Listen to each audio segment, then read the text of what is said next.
and I'm holding on to the handlebars headed northbound on the highway. And I'm thinking to myself, okay, 60, that's pretty fast. 70, that's pretty fast. 80, that's getting really, really fast.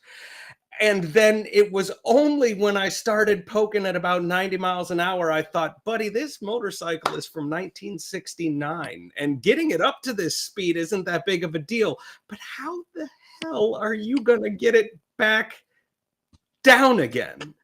And that was my first foray into attempting a land speed record amongst traffic. TJ, we went live. Okay, so we're live now. That is wonderful. Glad to share. Welcome everybody to episode 136, and we are joined tonight with Graz, and we will get into him in just a moment. TJ is going to run through our sponsors real quick. All right, real quick, we need to thank Surf Prep Sanding Systems out of California. Hannah has been a sponsor of this show for well over a year now. She takes wonderful care of us. She spoils us rotten. And if you're not spoiling yourself by using Surf Prep Sanders and Surf Prep Abrasives, you need to step your game up, kids. It's time to really get that wood smooth.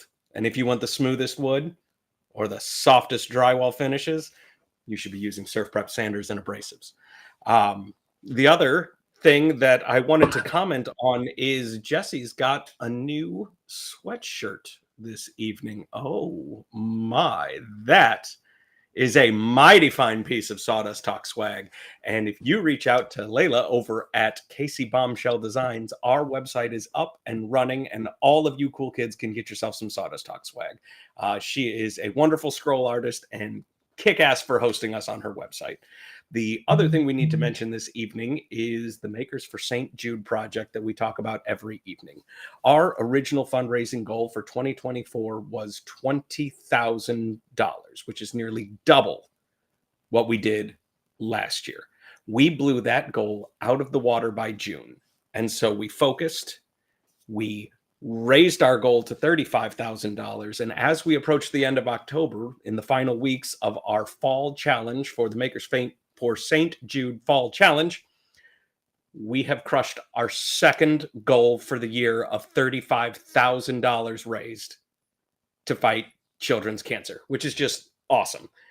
Mike over at Woodworker versus Cancer Makers for St. Jude is the coolest dude ever. And if you want to get involved because you agree that childhood cancer sucks and you want to take the cool stuff that you do and help raise money to do cool stuff for people who need your help, you need to reach out to Mike and get involved. Totally awesome charity. We are super stoked to be aligned with him. Oh, we are. One final thing that we need to talk about is we do have a Patreon here. So if you want to buy Jesse and I a cup of coffee or help us get to some cool events a couple times a year, popping in and joining up for a little $5 monthly subscription on Patreon at Sawdust Talk, right? Is that how we look it up, Jess? Cool. Yep. Means the world to us. Keeps the lights on, and pretty much at this point just funds software licenses so we can add a sense of legitimacy to this fine establishment that we've got set up. So Graz, thanks for being here tonight. Thanks for having me. We might know you from a little Netflix series called Making Fun. I also know you from Maker's Ultimate Challenge in Maryland, which we actually got to hang out, which was really cool. But who the heck are you? Yeah. So I'm Graz. I'm originally from just north of Boston, and I've kind of stayed in the area. And yeah, my full name's John Graziano, but that's way too long. So I just figured Graz would be way easier for everyone to remember. So yeah, I go by Graz, and yeah, I make stuff in downtown Salem. And right now it's ramping up for Halloween, so it is a little busy here this time of year. So it's always fun to drive in on the weekends and be in gridlock traffic for like 45 minutes. Ew. Yeah, no thanks. Yeah, but it's an amazing city. It's one of my favorite little cities that I tell everyone they need to come and visit, and I'll give them a good old tour, but just not in October. Makes perfect sense. Um, there is a bunch of your Instagram profile that recently has been dedicated to knife making. It appears that for the better part of, I don't know, 2 years, man, you've been bit by the bug. Yeah, Um, yeah. It's been basically. I mean, now it's been almost 8 years. 8 years now. I've been kind of knife making on and off. I mean, since we wrapped the show, it's been basically full time knife making in here with like other stuff thrown in, but really a focus on knife making since I we finished the show. Once we were there, like we were shooting an episode, like it kind of like struck me. It was like Pat does turning, Jacqueline's kind of the woodworker. Derek can kind of do a bunch of stuff. He did signs for quite a while, and Jimmy is just kind of the MacGyver. And so I was like, I think I'm gonna lean into knife making, and we can all kind of be like Voltron as far as like the show goes as a group. We can all kind of join our powers together and be greater than the sum of our math is hard. Math is hard. do yeah. you do you kind of feel like making fun was a big turning point for you, or is that something that just happened and Oh, I mean, I don't know. I've told the story a million times, but like, I feel like the luckiest person in the world to just be like, I mean, I remember from day one when the director was interviewing us, I called everyone else my first round draft picks. And I just somehow am on the same crew as these guys. And it's like, I mean, standing next to Jimmy while he's making something is kind of like buying your first guitar and getting a lesson from Jimi Hendrix, and you're like, I'm gonna just do like Twinkle Twinkle, and meanwhile he's doing Voodoo Child, and it's like this is incredible. Yeah, no, we talked a little bit with some of the other guys, and I know there were production assistants, but a lot of that stuff was lighting and rigging and sound, and that you guys were holding the tools and doing a lot of that construction for all those projects. Yeah, I mean, for the most part, anytime I can, I wanna give everyone who took part as far as like the behind the scenes, the crew, just my hats off to them. And there was an awesome kind of B team that Justine Silva, who was in our last Mhm. episode, got, but I think it was like the seventh episode they released. She was kind of part of this B team where we would kind of build everything together about 80% and then give it to them. They would like make it pretty for television, make sure everything worked, and then we would get it back, and then we would test it for TV.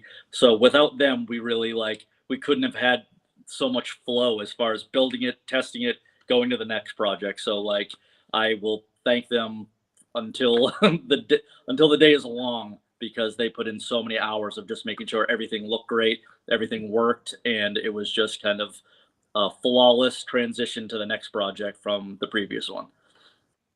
That's so cool, man. There was an episode involving you guys working on a trebuchet. Um, has the internet, and more specifically Reddit, really latched on to your competition between catapults and trebuchets and the vast superiority?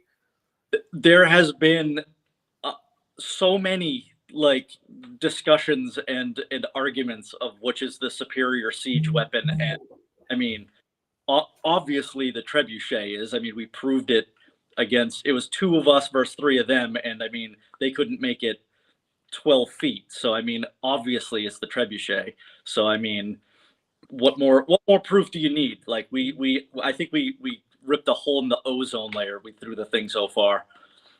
It's so awesome. It's always fun to have kids come and visit the show. I have like balls of cat turds in epoxy like in my toolbox, and I'm like, remember this? And they're like, is this real? I'm like, no, no, no. It's a Cliff Bar, right? I do I do have to say, when you're talking about kids, and there's I don't know if you guys understand how many kids out there watch the show and were obsessed with it. And my child was one of them. And you got to meet her at Maker Camp. She's a pretty cool little kid. Uh, Oh, but it's just so awesome for you guys to be in a space where you can inspire young minds. And my daughter's one of those. Being able to bring her to the shop where the show is filmed, I mean, it was a dream come true for her. So, I mean, do you guys understand how much of an impact you have? You just gave me like goosebumps. I'm gonna try not to like have like quiver in my voice, but no, it is uh it's hard to put into words how amazing to have the ability to do that, because as a young kid I used to watch Mr. Wizard every day before school, and then in my teenage years I would watch Monster Garage and Mythbusters and all those shows, and in my head I'd be like, oh my god, it'd be the coolest thing to have a show like this, and like build stuff with your friends, and then having the opportunity to do that, and then thinking that kids are watching this and we can kind of bring the baton a little forward. It's an amazing.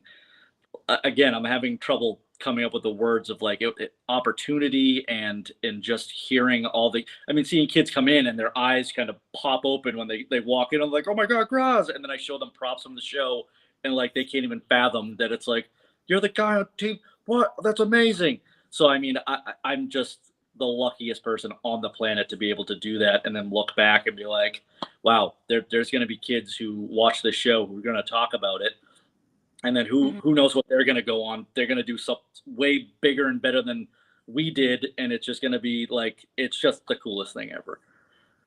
And I Yeah. appreciate you guys for sure. Oh. I mean, the thing is too is bringing my daughter into a space of makers and stuff, and her being so excited to meet you guys, but also the fact that each and every single one of you guys gave her the time of day, made her feel special, Oh, that's awesome. I It's like I amazing.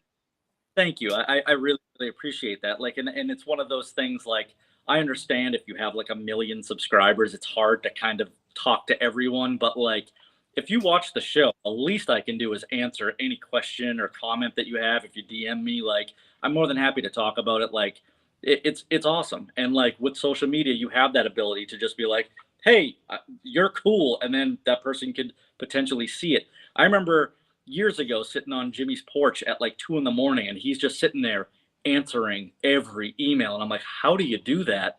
And then it's just, I mean, if people took the time to watch our silly show, the least I can do is be like, come to my shop and let's have a chat. And like, do you have any questions? More than happy to. And I always tell people, if you're local, if I'm in here and the shop door is open, come in, use anything that you know how to use. I'm more than happy to teach you out of all the tools I have, of the things that you don't. And it's just like, just kind of pay it forward. Like I said, I feel like I'm the luckiest person in the world, and so I want to pay it forward to the next person kind of coming up. I love I it. think the timing of the show was also just immaculate. I think we had a wonderful groundswell of people either finding their employment unique at the time because of bugs and diseases, or finding the need for new hobbies or ways to be creative around the house. And then you guys published a show that I think just threw gasoline on a growing fire. It was just awesome, man. Like, Yeah, thank you.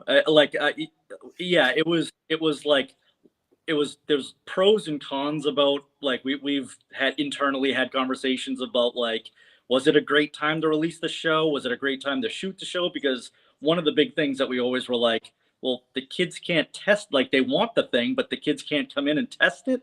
Like, that's the most fun part would be like seeing the kid freaking out playing with like the guitar boat, or like launching stuff in like the woods.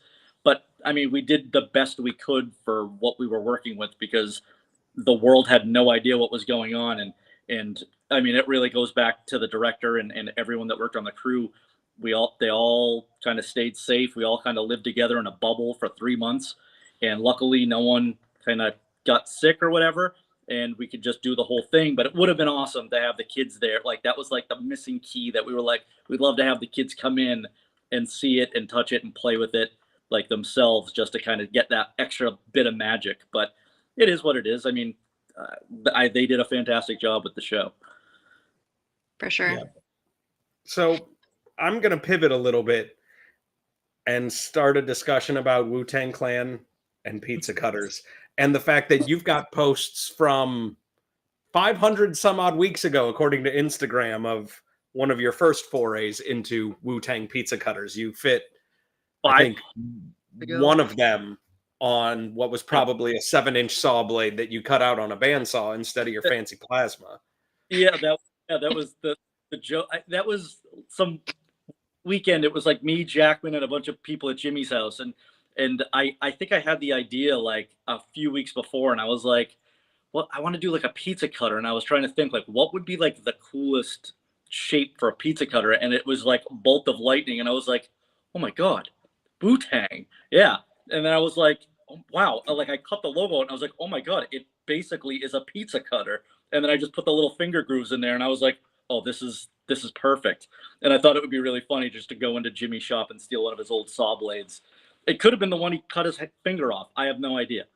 Have So you had any response from the clan? They actually do a fair bit of reaching out when you do a project involving their logo. yeah, no, I've been trying to tag them, and like when it first came out, it had a little bit of like social media kind of shareability. I hate the V viral word, but like it got picked up on a bunch of hip hop blogs, and I was like, oh man, maybe like Riz is gonna see it, but like I never got a response from the 9,000 members of Wu-Tang. So hopefully it's still kind of out there in the ether, just kind of like getting shared again. And hopefully I'd be more than honored to be able to make each one of them a Wu-Tang pizza cutter.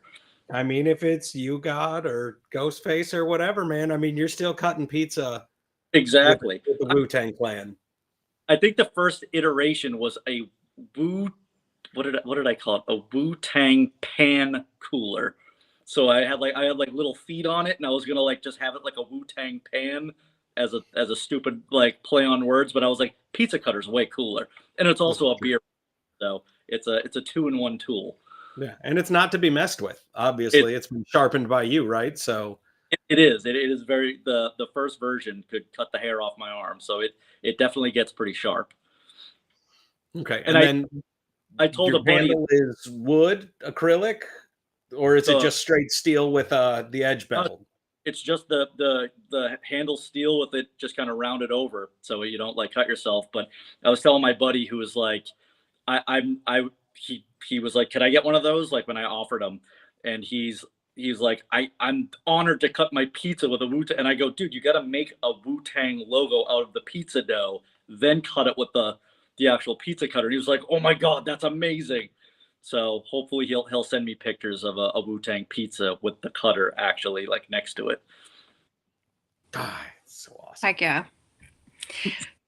So we did talk a little bit before the show about Makers for St. Jude. I also want to ask you about Muck, but Mhm. let's start Makers for St. Jude.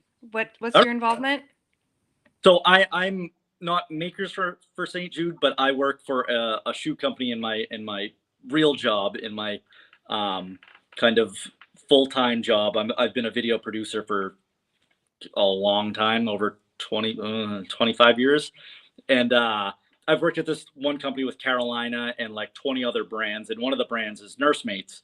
And obviously nursing and St. Jude's go hand in hand. And for the last like 4 years, every year we do kind of a thing where we release a shoe, and then 100% of the proceeds go to St. Jude's. And I've had to edit a bunch of promo videos from them, and I really got to learn a lot more about what St. Jude does, and it is literally the greatest charity out there. I mean, what is like to take these families who are going through the worst thing you could possibly imagine and be like, you have enough to worry about, don't worry about any cost for this, is like, I mean, that is like the most amazing thing ever. I love it. That's awesome. Yeah, we're gonna try and hoodwink you into finding a piece of yours and get it into a raffle and get you raising money. Maybe not this channel, but we'll figure it out, man. Whatever you guys want, I would be more than happy to donate a Wu-Tang. We're gonna strong arm you so hard when we're off camera. It's gonna be lovely. I'm already twisting my arm. I said yes. Okay. So you have an entire series of threads from fairly recently of you working on an old motorcycle. Oh yes. So yeah, last summer, again, I was watching Monster Garage, and it's one of my like kind of comfort shows. And in my head, like I mean, Jesse James, say what you will about him personally, but as his skills go, I mean, he was Monster Grouse was such a fun show. And in my head, I was like, I think I'd love to build a motorcycle. That would be a really fun project. And then I don't know if that the algorithm now can just read my thoughts. But the next day, I'm on Facebook Marketplace just looking for tools or whatever, and it was like Cafe Racer, Salem, Massachusetts, $200, and I was like, oh, well, I think I found it. And That's how they get you. And it was literally like a mile away from the shop. And so I go there, and the guy's like, yeah, it's all in pieces. Like I tried to do it and I can't figure it out. And I was like, I'll give you 175. He's like, absolutely, just take it. So it was just a frame on wheels, and then just buckets of parts. And I was like, ooh, that looks intimidating.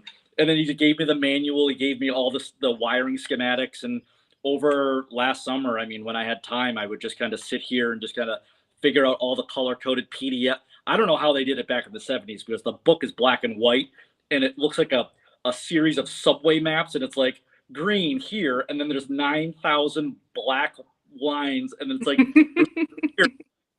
how did you figure this out? Everything now is color coded PDFs, which is nice.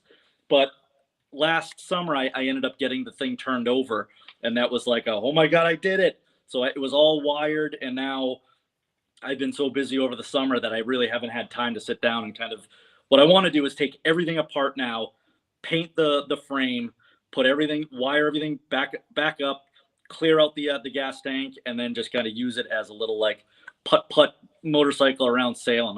It's like Salem's like a perfect town for like a little cafe racer.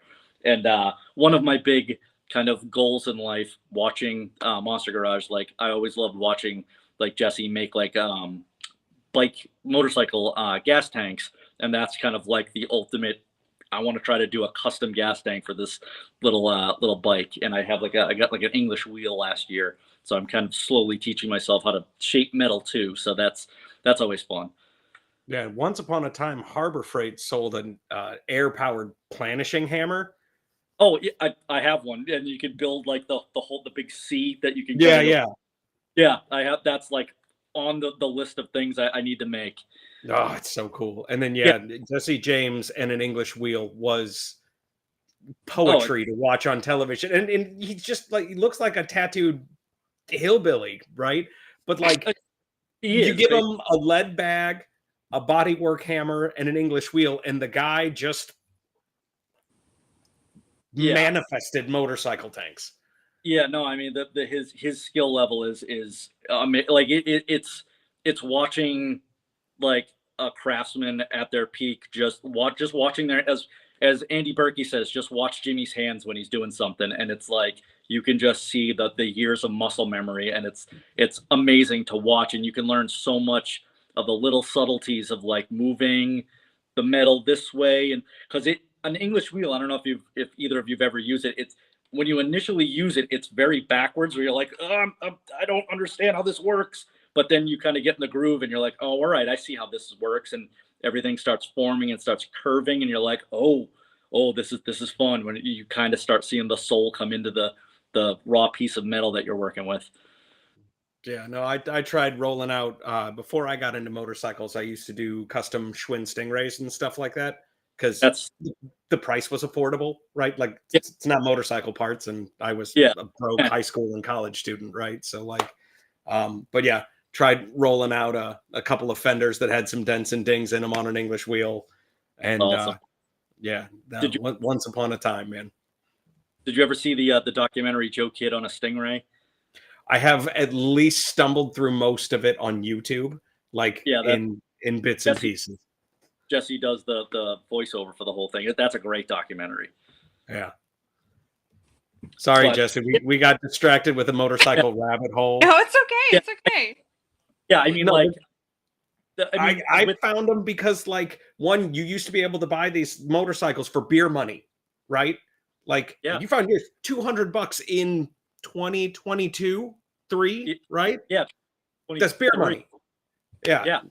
I paid $500 for my first motorcycle, and I got it because How hard could it be? Right? I'm a smart guy. I'm pretty handy. And it turns out it's a little bit hard, but it's not that hard. No, I mean the best part is like Honda would give you this little toolbox, and like I know in the 70s editions of motorcycles they give you this toolbox because they were like you can work on your bike, and that's awesome. And then once the 80s came in, like they redesigned stuff, and it was like because they had the little toolbox, not a lot of people would bring their bikes in to get them repaired. They could do it themselves, and Honda was like, oh, that's not good. So then they stopped doing that and they redesigned the bike to harder to work on, so you had to bring it into the shop. So the 70s bikes are like the perfect learn how everything. I mean, I was rebuilding carburetors. I had no idea what I was doing, but with YouTube, like everything I've learned, it's on there. You just have to search and find the right videos and be like, this is the perfect video.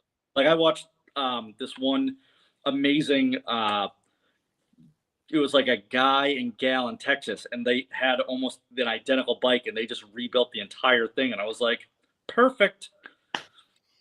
Yeah. And I found out that there's only like 150 or so parts to a motorcycle.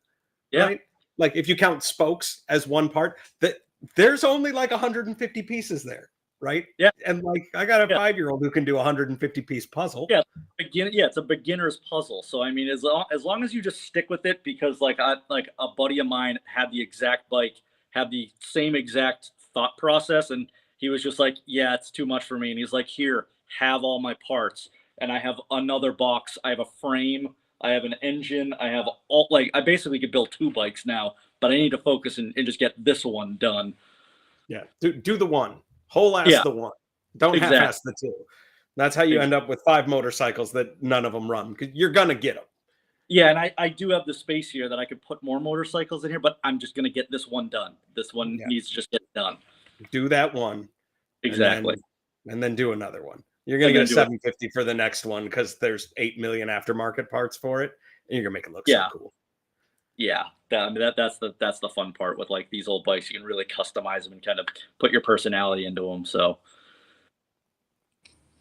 Graz, you, for people that don't know you, I mean, where did you start in the maker community? Did you do more metal woodworking? Like, tell people a little bit about that.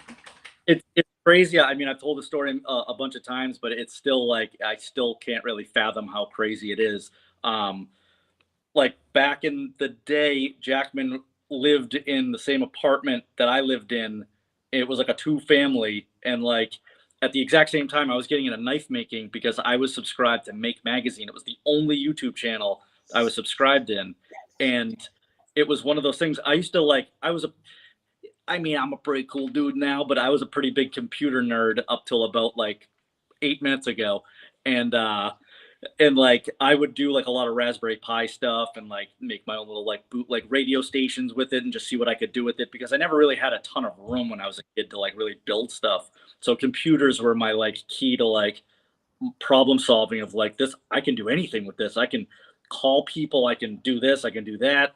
And then when the Make Magazine thing came in and we moved into the Jackman's apartment, just completely randomly, our landlord was like, yeah, the guy downstairs has like a woodworking shop and like a YouTube thing. I don't know exactly what he's going on. I'm like, oh, what does he have, like 100 subscribers? And at the time he had like 10,000. So I get into knife making. Like I'm literally just like researching it, and this video on Make Magazine comes out called a Big Ass Kitchen Knife Duresta. And I'm like, oh, this is exactly how you do a kitchen knife. And then legitimately I scrolled down and the first comment's Jackman, and I was like, there's a glitch in the matrix of all the videos. How earth my downstairs neighbor is commenting on a video that just how? And then he tells me about Jimmy, and then it just snowballs from there. I get obsessed and watch all of his videos, and then I become a fan. My work used to send me to New York City a lot back in the day, and one time as a fanboy, I was like, hi Jimmy, can I come and visit? And he was like, yeah, absolutely. And I was like, oh my God, Jimmy. And then I'm like sitting on the bench, like outside of his old like Lower East Side shop where he had that like subterranean shop. And I'm sitting on the bench that he built, that I'm like, I just watched him build this bench. And he pokes his head out and he's like, Graz? And I'm like, hey, he's like, come on in. And then we just kind of like hit it off. I had my video equipment there. Jimmy's a video nerd, and then we were talking about that. But I was trying to like be cool and be like, oh, there's the axe that he just made. Oh, I saw that video. I saw that video. And it was just an awesome experience. He was just like the nicest dude in the world. And I never forgot that. And it's always just welcoming other people in, because Jimmy did that for me. I'm going to welcome anyone who wants to come and visit my shop. So it's kind of like, it's one of those, you plant the seed and you pay it forward, as I was saying. That's kind of And what that's I was talking about too, was, you guys being so welcoming and, a saying bit, well, that, hello and giving people the time of day. And that's what I love about the community too, is, everybody, for the most part, everybody is very welcoming and well, wants to talk.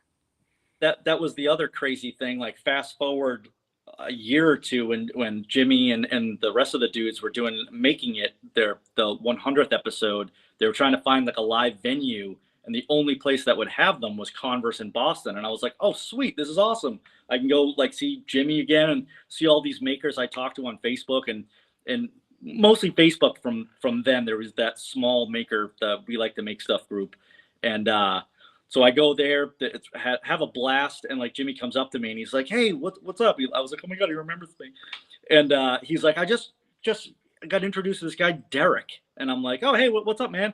And so we start talking, and I'm with my buddy who I used to live with in Malden, and so I'm like, "Oh, where you from?" He's like, "Oh, Malden." I'm like, "Oh, no kidding. I'm actually driving my buddy home from after this." He's like, "Oh, I just got dropped off." I was like, "Oh, I can drop you off if you want." And it turns out that Derek lived a block away from my old apartment, and I was like, "What? That's crazy." And like I always joke that it was like, you probably called the cops on us for all of our parties, and he's like, "Yeah, I probably did," but like just when it felt like this lost connection from the TV show, where like everything, like you kind of, these weird connections that the universe is pushing you towards this like thing, and it's like this irresistible force is kind of pushing you, and you just kind of go with it, and then it just snowballed from there too. So it just kept snowballing, which is like, I remember meeting Pat before I even knew him. He was like hanging with Jackman and like in his apartment, and I was like, "Oh, who's this guy?" And he was like, "Oh, nice to meet you." And I was like, "Hi." I don't know who it was. And then when Jackman moved, I took over the bottom shop, and the first I told everyone in the Facebook group, and the first comment was Pat, and he just goes, "I farted in your shop before," and I was like, "That's you." Yes, that is exactly what Pat Yeah, would and have then put. we became friends because I mean he's so funny and just lovable, and then we all just kind of became friends. And then fast forward to the fateful day that Jackman broke 100,000 subscribers, he asked me and Pat to help him write this sketch, and then we were like, because at 100,000 YouTube lets you shoot in the LA or New York office, and we were like, oh, if it's in New York, we should invite Jimmy, because obviously if he's in the video, you're gonna get more views. And unbeknownst to us, he was with Derek. And then Jimmy, being the nicest guy in the world, he thought we were talking about shooting it up at his farmhouse, but we were in the city. And so we're like, "Where are you?" And he's like, I'm at the house. Where are you guys? We're like, "We're in the city." He's like, "Oh no." And so he's like, "I'll be right there." And we're like, "Be right there? It's 2 hours away." He's like, "Don't worry about it. I'll be there." And we're like, "You don't have to." But luckily he did, and Derek showed up, and we wrote both of them like the two old guys in the Muppet Show. And then like completely just accident, we took a group photo, and then Jackman took the photo with a few other ones, posted it on Reddit, and then some producer saw it, emailed Jackman, was like, "Who are you guys and what do you do? You look a fun crew." Told him what we did, and it was off to the races after that. So it's like a butterfly effect times a million. So it was pretty wild. That's so cool.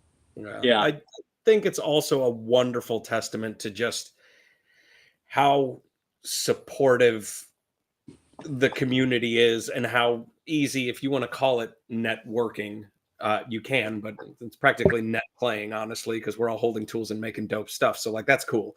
But Yeah, like the pieces are there, and the connections are so easy. And you touched on it earlier. Like, you can throw a DM on Instagram to somebody who made an episode of a furniture show 9 years ago that Yeah. shows up on your local PBS Create Yeah. station, and they'll message you back like 20 minutes later because the internet is the craziest place ever. Oh, it's insane. You still get that dopamine hit of like, oh my god, the guy replied to me, or like that girl replied to me. Like I have like a few favorite chefs, and I've just DM'd them being like, hey, I love what you do. Can I on the house? I'd love to send you a knife. And they were like, what? That's it? And I was like, oh my god, he replied to me. That's amazing. So I mean, even that, it's like it never gets old of being able to like I people call it networking. I call it kind of making friends. It's like I'm not doing it just to like advance whatever. I'm doing it because it's like I look up to these people and see all this amazing stuff they do, whether it's making food, making like animations, or making things. It's stuff that I'm like, this is mind blowing. I want to just like know you and pick your brain. And then it's like, again, it's like kind of off to the races with social media, because back in the day, it was like this weird monoculture where like we would watch our idols on TV and that was it. We had no connection to them. Now everything is so fractured and everything's networked that you can just be like, hey, so and so, and then you see the three dots. You're like, oh my god, they're typing. So it's amazing. Yeah. So when you're friends with someone like Jimmy DiResta, like who do you look up to? Oh, I mean, I look up to everyone because I'm so short.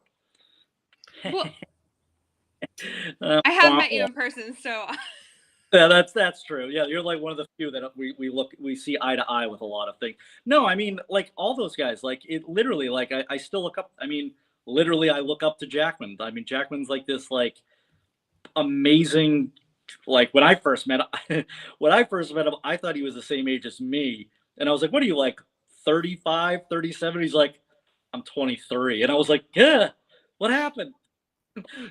But like, I mean, Jackman is such. I mean, he's such a brilliant kid that like with math. I mean, his humor. He's hysterical, and like literally everyone I look up. I don't have like these like giant idols, but like a guy like Andy Berkey. It's like just seeing what he's done and his story. It's so awesome, and it's like I almost rather have the people I look towards like a little lower in the social chain, because you can actually be friends with them and they can teach you a lot, and like that's the coolest thing ever. I agree. I think that's awesome.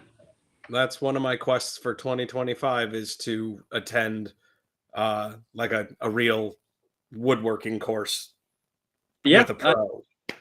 I mean, it's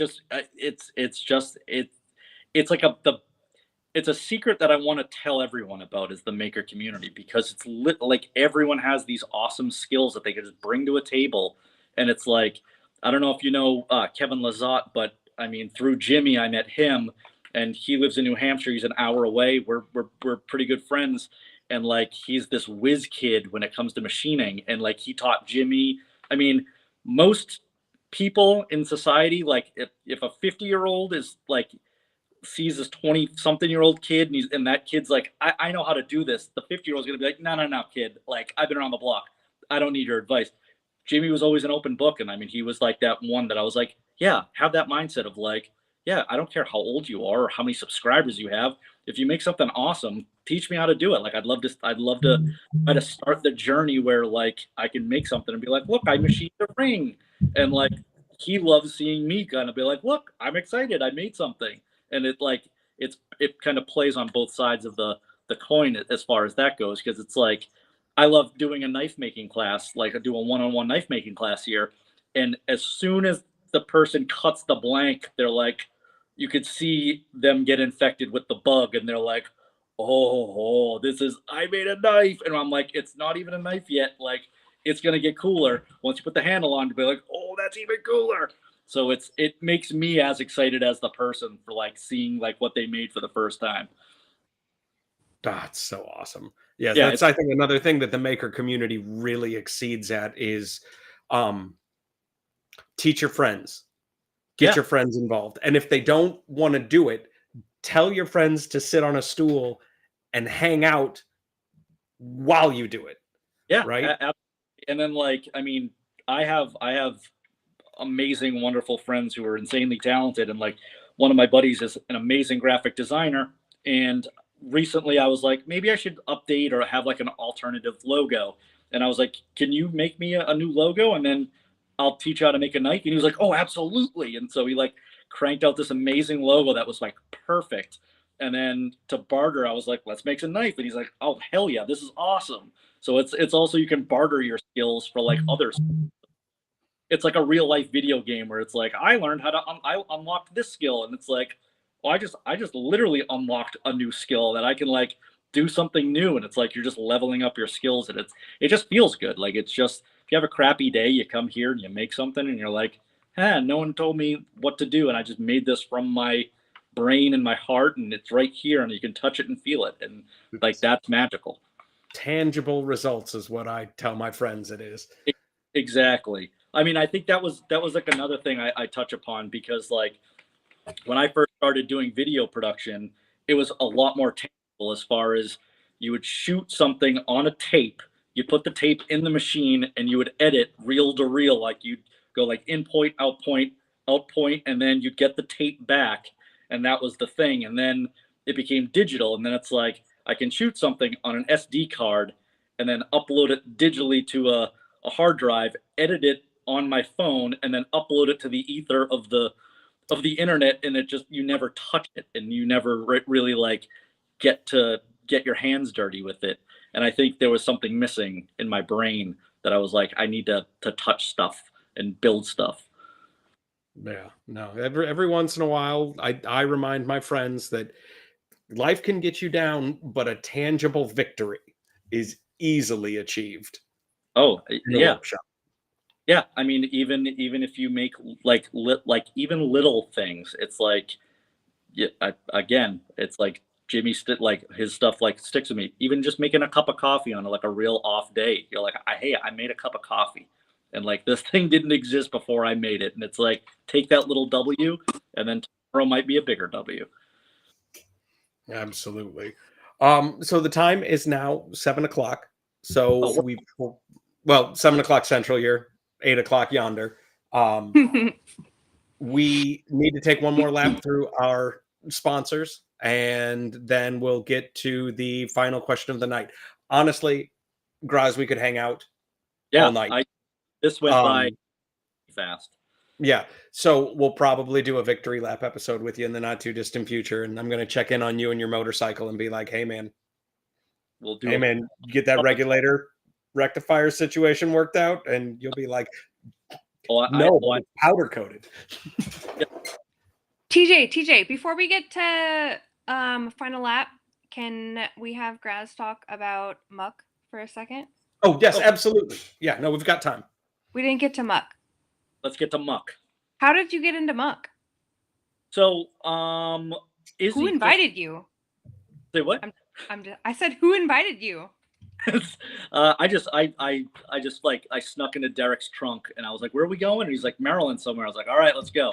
No, Izzy as fans and friends, and like Izzy was an amazing, like, been watching Izzy for years, so it was cool for him to reach out and be like, oh man, he recognizes us as like a group and individuals, and he was like, I'd love to have you there. And we were like, sure, that sounds like a fun time. I mean, literally anytime we all get to hang out as a group, now sign me up. Like, I don't care what we're doing. Like, we could be cleaning a bathroom, we're gonna have a fun time. So I mean, being at a maker event, that was super fun, and then being able to meet more people, like it added so much more fun to the actual event itself. I mean, we had fun buying up all the stuff and be like, no, you can't have it. Will it? Like, we were just being silly and goofy, and I think it just added a little more fun to like the thing. And then I forget who you had as a student, but our student was Michaela, and she weirdly fit in perfectly with us right out of the gate,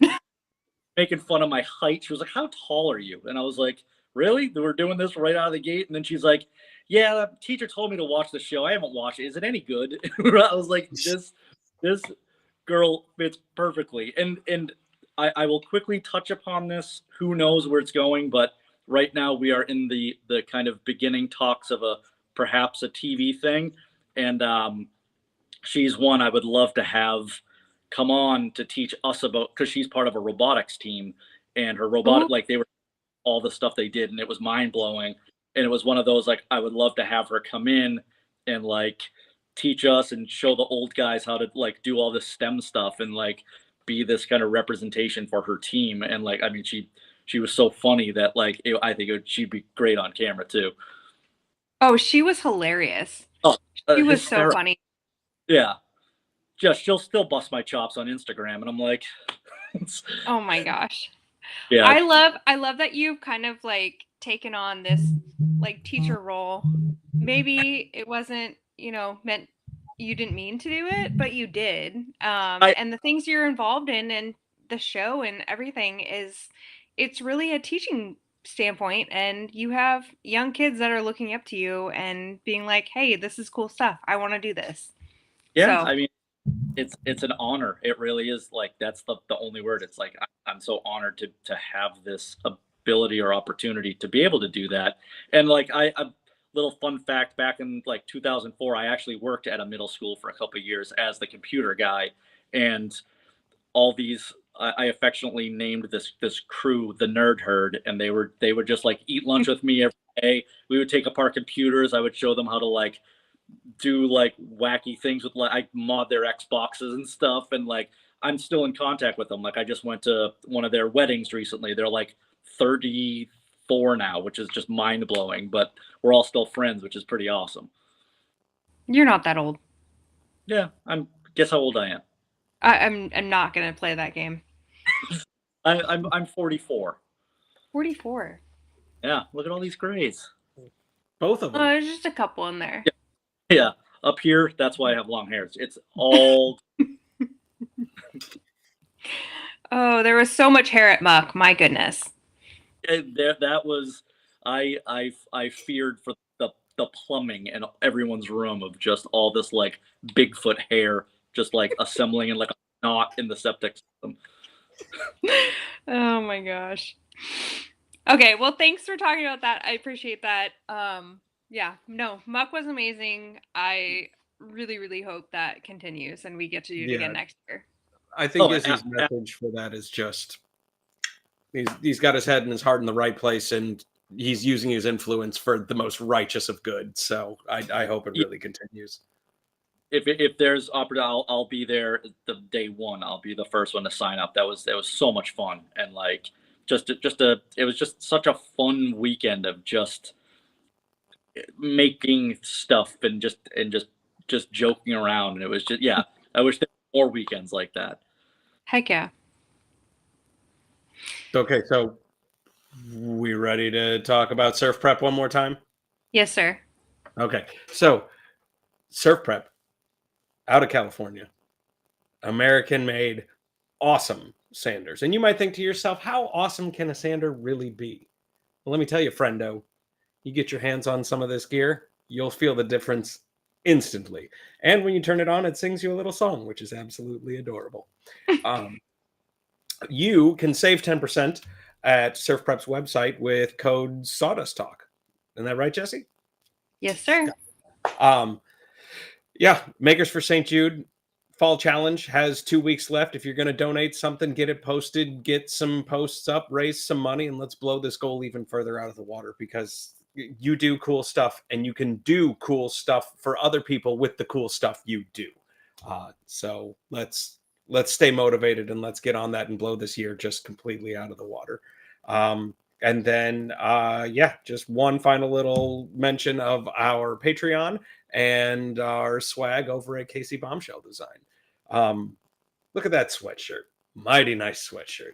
It's so soft. Graz, every episode we wrap up with a final question, which is to request of you a motivational thought or an idea or maybe something that gets you out of bed, but knowledge or wisdom that you can pass on to our listeners to get them excited about kicking open their workshop door, picking up a tool, making a mess of sawdust or metal shavings, or, just getting generally awesome. What would you like to share with our listeners? I mean, as far as advice goes, the thing I always say, and I think Conor McGregor said it at one point or another, be at the opportunity if on at the corner of preparation and opportunity, and have your ticket ready, and at any opportunity that you think is going to help you, say yes to, and then figure it out after. Because like if I was afraid to go, if I was apprehensive about the show, none of this would have happened, and like it was just a magical thing. And so, and don't be afraid to I don't like the fail word, because I have a draw.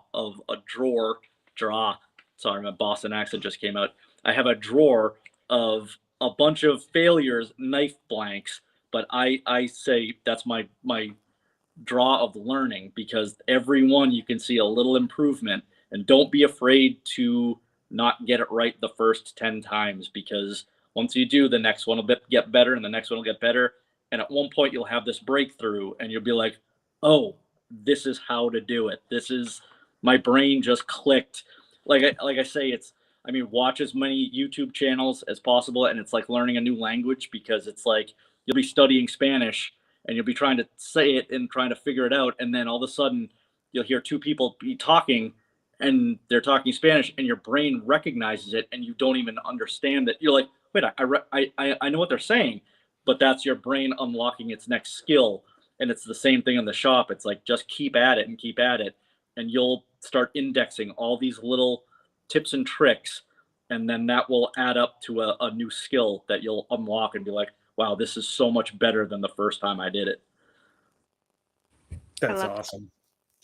So that's, I mean, that's how I try to kind of live like that in the shop, at least. I mean, it's out there is scary, but in here is like, yeah, I can do whatever I want. If I fail, no one's going to say anything. I may be hard on myself. I may throw something if I get a little frustrated, but at the end of the day, I know that it's going to just level up my skill eventually if I just stick with it. Because a lot of times you platform or plateau, and then you're like, I see no improvement, but then all of a sudden it's like roller coaster starts clicking back up, and you're like, oh, this is fun again. I'm figuring new stuff out. So just stick with it. That's my word of advice. Heck yeah. I love that. Thank you so much, Graz. Thank you for Appreciate you.